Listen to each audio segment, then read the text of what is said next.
Okay, now we're going to look briefly, we're going to be introduced to concepts of subroutines and functions. So subroutine, think of a subroutine, also known as a procedure or a function, as a set of instructions with a name that you can call.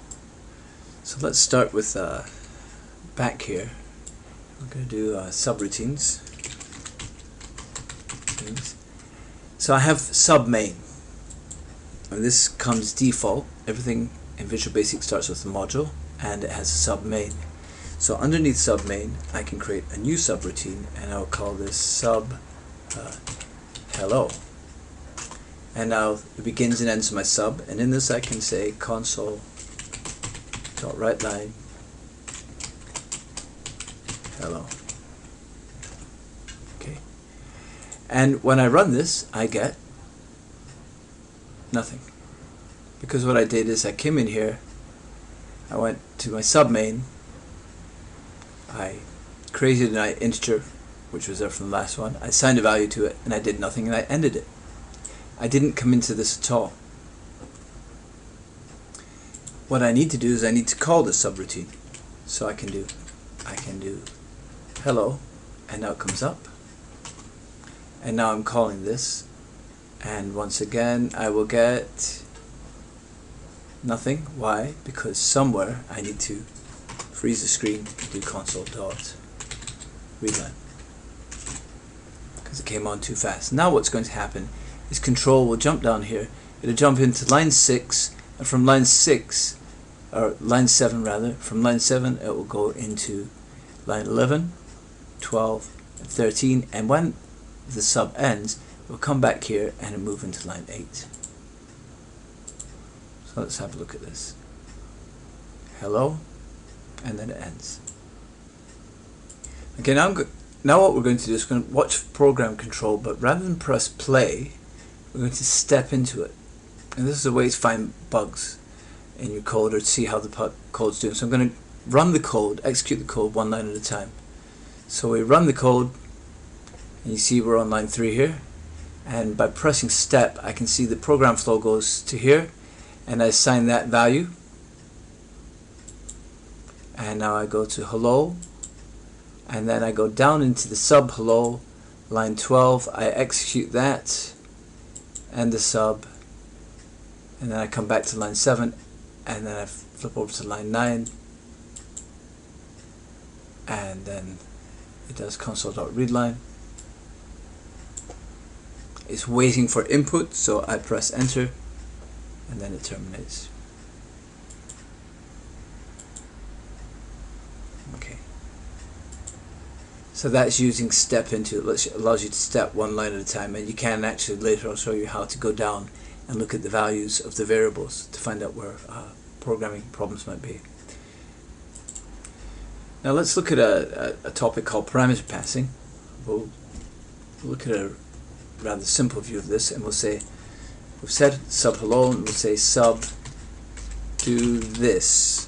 So we're going to create a sub, and we'll say do this, and we'll say dim y as integer, and we'll assign the value 0. In fact, let's assign the value 5, and then we'll print it. Console.writeLine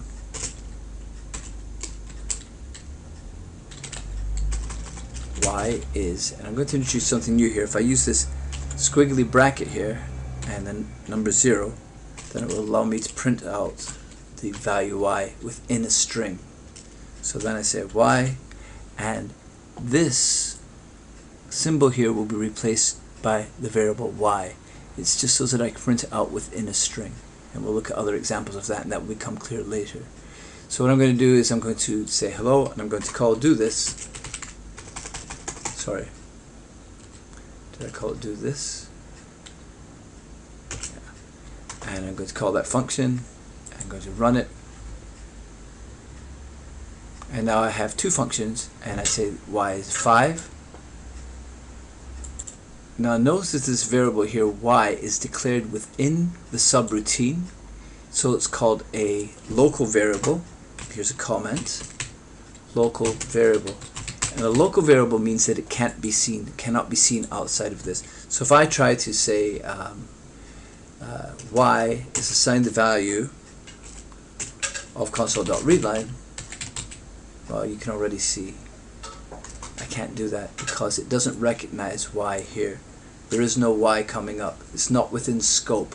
It's out of scope because it's a local variable and it's only in scope here. So here I can say y is assigned the value of console.readline, but outside of this subroutine I can't because I've declared it within the beginning and the end of this subroutine.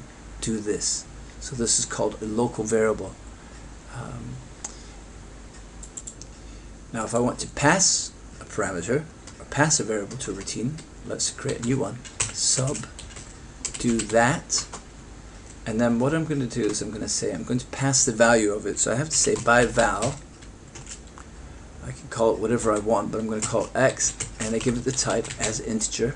So I'm going to pass an integer into this routine so that I can use it, and I'll say console.writeLine. The value of x is bracket, and I'm going to use this little symbol here again, and then I'll say comma and x. Now I haven't declared x within this, but I have said that I'm going to pass it. Imagine these brackets as being a door, and I'm going to pass the value into this. Now what that means is that when I call, this is calling it, when I call do that, if I do this I get an error message, and if I hover over it, the error should tell me that an argument, it needs an argument. It says do that x as integer. So I'm going to pass it the value of x. In fact, let's just set the value to 6 here. Okay, so I'm going to pass it to this, and I pass that parameter and I run it, and there we go, the value of x is 6. Now what I could do is here I could just pass the number, even though x is 6 here, I could pass 67 here, and I would get 67 because it's whatever I pass in here. I could pass x, I could say up here I could say dim z as integer equals 99, and I could pass z here,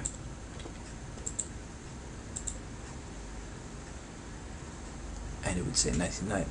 So this will display, even though I refer to it down here as x, within this parameter, within this subroutine I refer to it as x.